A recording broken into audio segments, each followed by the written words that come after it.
Want to travel to the end in Minecraft and take down the Ender Dragon? Let's build that epic end portal the right way.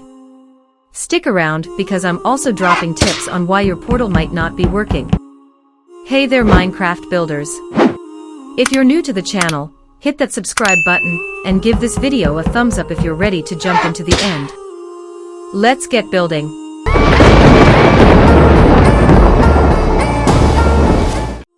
Now before we start, a super important thing to know, you can't create an end portal in survival mode.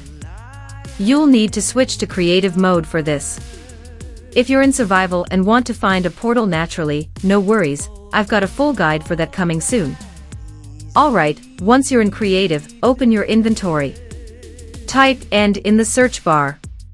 You'll need two things. End portal frames. I have ender, not ender pearls, totally different. If you've tried to make a portal and it didn't work, don't worry. I'll show you exactly what most people mess up, and how to get it right on the first try. Place your first end portal frame, and build a square around yourself.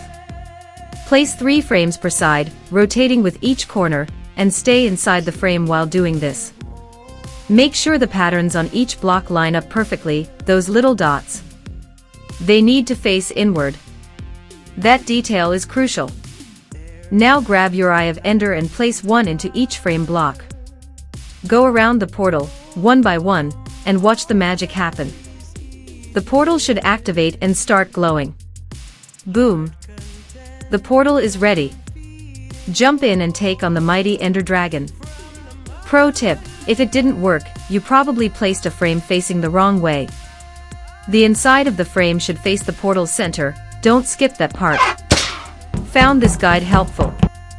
Then do me a solid, smash that like button, subscribe for more Minecraft tutorials, and drop a comment if you run into any issues, I've got your back. Catch you in the end, warriors. Peace out, and happy crafting.